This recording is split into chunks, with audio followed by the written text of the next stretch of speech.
कारक कर चुके, उपपद विभक्ति कर चुके। आज हम करेंगे प्रत्यय, अव्यय का स्टडी। आज हम अव्यय का करेंगे।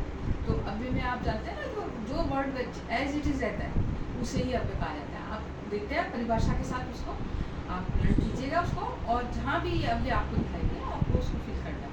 ठीक है, चलें फिर शुरू करें आज का। चलिए, ये है पार्ट 9 बोर्ड स्पेशल के हिसाब से अव्यय शब्द। अव्यय शब्द किसे कहते हैं? इनडिक्लेरेबल्स जो शब्द होते हैं ना, जिनको मतलब एज इट इज जो रहते हैं उन्हें क्या कहते हैं? जिन शब्दों में लिंग, विभक्ति, वचन, पुरुष, कारक और काल आदि के कारण कोई विकार या बदलाव, परिवर्तन न आए, वो अपने मूल रूप में ही रहे, वह अव्यय कहलाते हैं। अव्यय शब्द कैसे बना? न व्यय इति अव्यय, जिसका कोई ना कुछ भी व्यय नहीं होगा, विभक्ति वगैरह कुछ नहीं, एज इट इज है। ऐसे कितने कतिपय वर्ड ही बता पाऊंगी क्योंकि बहुत है ये, अभी काफ़ी सारे हैं, लेकिन थोड़े जो हमारे यूज़ होंगे या आ सकते हैं वही मैं बता पाऊंगी आज। तो अब शुरू करें आज का अध्ययन फिर। चलिए देखिए, एक शब्द, एक तो होता है अथ। अथ का मतलब होता है आरंभ करना, और यह होता है इसके बाद अथ, इसके बाद इस अर्थ में आता है, और ये ऐसा ही रहेगा, है ना। एक होता है अत्र, अत्र मतलब यहाँ, ये शब्द ऐसा ही रहेगा। एक है अद्य, अद्य माने आज। एक होता है अधुना, अधुना मीन्स अब। एक अथवा वर्ड होता है, उसका मतलब होता है या, ये अथवा वो।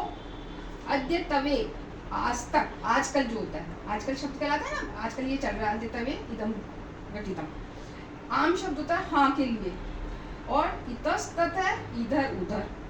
ईव शब्द आता है एक, वो होता है तरह के लिए, लाइक जैसे कहते हैं ना, लाइक शब्द। एव शब्द आता है एव, उसका मतलब होता है ही कैसे? ओनली, यही बस, इदम एव। ठीक है। एक पुत्र शब्द होता है, उसका अर्थ है कहाँ, मतलब वेयर। और एक होता है पुत्रचित, एक तो पुत्र और एक पुत्रचित। पुत्रचित का मतलब होता है समवेयर, कहीं।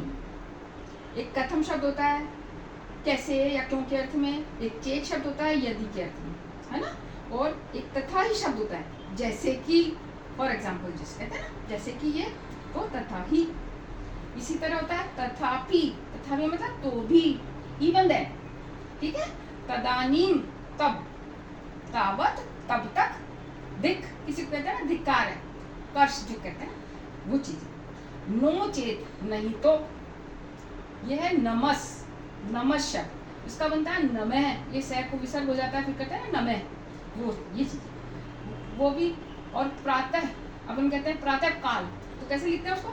प्रातः लिख के फिर विसर्ग लगाते हैं, वो रह की जगह पर, तो उससे लिखा जाएगा प्रातः काल, सवेरा।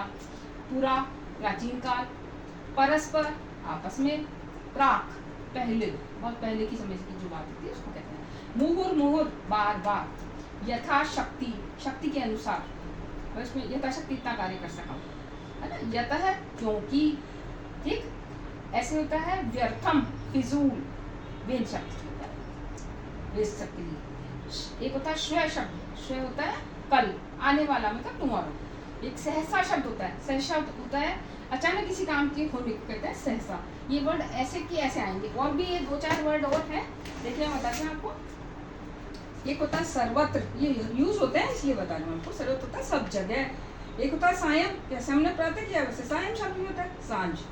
एक होता है स्म, स्म वर्ड होता है, ये लुक लकार के अर्थ में भी लगा दिया जाता है ना।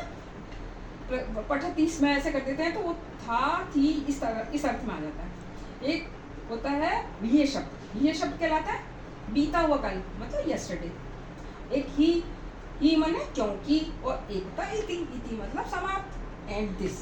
ये कुछ अव्यय शब्द हैं, इन्हें ये कर आपके उसमें पूछे जाएंगे। तो ये शब्द अगर आप उसमें आपको पूछे जाए तो आपको ये देखना है कि इनमें कोई विभक्ति नहीं आएगी, ये एज इट इज ऐसे के ऐसे शब्द आएंगे। तो आप इनको अच्छी तरह देखना, और विभक्ति जो है ना, जो शब्द हो उस वो अव्यय शब्द होंगे, और अव्यय शब्द बताना। आज के लिए इतना काफ़ी, फिर आप इसको लर्न कर लीजिए, देख लीजिए, उसमें जो भी आया आपके उत्तर पुस्तिका में आप ढंग से लिखना, ठीक है ना। आज अगर मेरा ये आपको अच्छा लग रहा है तो आप लाइक और सब्सक्राइब कीजिए, और बोर्ड की तैयारी अच्छी तरह करनी है ना। नमस्कार।